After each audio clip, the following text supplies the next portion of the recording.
दोस्तों जय श्री कृष्णा। भादो का पावन महीना चल रहा है।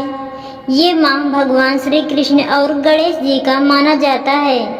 हम आज भाद्रपद माह का कथा का तीसरा अध्याय सुनाने जा रहे हैं। इस कथा में श्रोताओं को ऐसा अनुभव होगा जैसे वे स्वयं इस संवाद को सुन और महसूस कर रहे हो।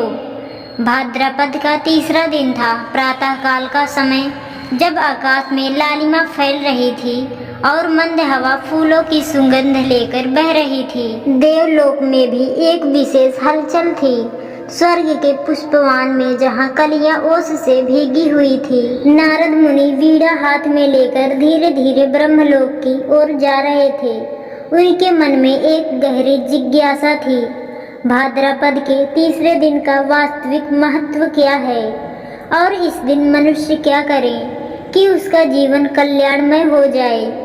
ब्रह्मलोक में प्रवेश करते ही उन्होंने एक दिव्य दृश्य देखा। 4 वेदों का स्वर एक साथ गूंज रहा था और कमलासन पर सृष्टिकर्ता ब्रह्मा जी ध्यान मग्न बैठे थे।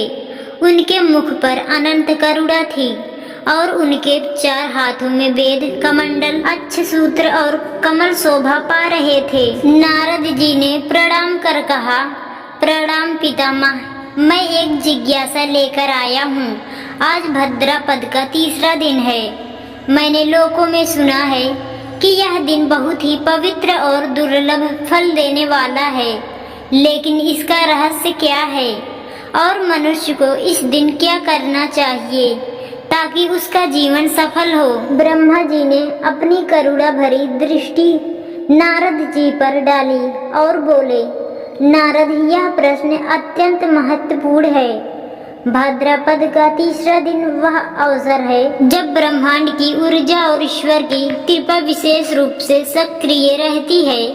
जो साधक इस दिन अपने भीतर की अशुद्धियों को त्याग कर सेवा और भक्ति करता है, वह न केवल अपने लिए बल्कि अनगिनत जीवों के लिए कल्याण का मार्ग खोल देता है। नारद जी ने वीणा को धीरे से बाजू में रख दिया और बोले, पितामह, कृपया इसे एक कथा के माध्यम से समझाइए ताकि मैं इसे सभी लोगों में सुना सकूं। ब्रह्मा जी ने मुस्कुराकर आंखें मूंदी और एक प्राचीन कथा सुनाने लगे। बहुत समय पहले पृथ्वी पर एक नगर था जिसका नाम था सत्यपुर। वहाँ लोग धर्म प्रिय थे, परंतु धीरे धीरे लोभ और स्वार्थ उनके अंदर घर बनाने लगे। राजा जो पहले न्याय प्रिय था, अब विलासिता में डूब चुका था। प्रजा में एक दूसरे के प्रति अविश्वास फैलाने लगा था। नगर में एक वृद्धा महिला रहती थी। उसका नाम सुधा था।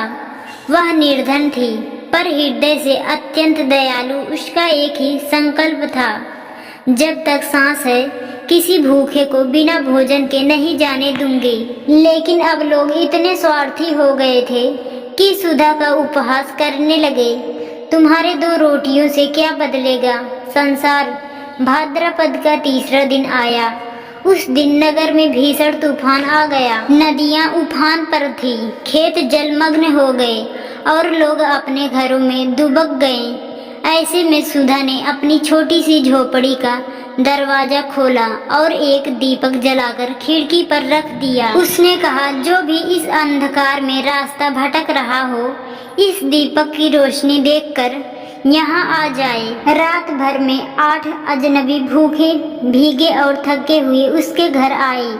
उसने अपनी थोड़ी सी बची हुई रोटियां उन्हें खिला दी और खुद भूखी सो गई। अगली सुबह तूफान थम गया। नगर के लोग जब बाहर निकले तो देखा कि सुधा की झोपड़ी के ऊपर एक दिव्य प्रकाश मंडल चमक रहा है। तभी वहाँ स्वयं भगवान विष्णु प्रकट हुए। उन्होंने कहा, सुधा, तूने भाद्रपद के तीसरे दिन करुणा का दीपक जलाया और अपने स्वार्थ को त्याग कर अनजान लोगों की सेवा की। तेरे इस त्याग ने पूरे नगर के पाप धो दिए हैं। आज से यह नगर फिर से सत्य और धर्म के मार्ग पर चलेगा। और सचमुच उस दिन से नगर में प्रेम, विश्वास और सेवा का भाव लौट आया। ब्रह्मा जी ने कथा समाप्त करते हुए कहा, नारद, यह दिन मनुष्य को याद दिलाता है कि भक्ति सिर्फ पूजा से नहीं बल्कि निस्वार्थ सेवा में है।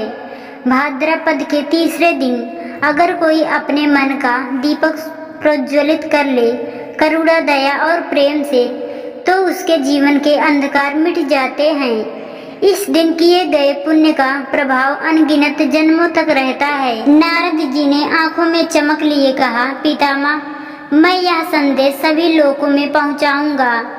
लोग समझेंगे कि ईश्वर की पूजा का सबसे बड़ा रूप है दूसरे के लिए रोशनी बनना।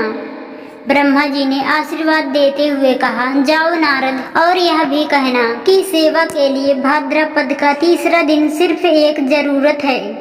इसे पूरे जीवन का नियम बनाना ही सच्ची साधना है। नारद जी वीणा बजाते हुए पृथ्वी की ओर लौटे। उस दिन से जहाँ जहाँ उन्होंने यह कथा सुनाई, लोग भाद्रपद के तीसरे दिन दीपक जलाने लगे, सिर्फ घर में नहीं बल्कि अपने हृदय में भी।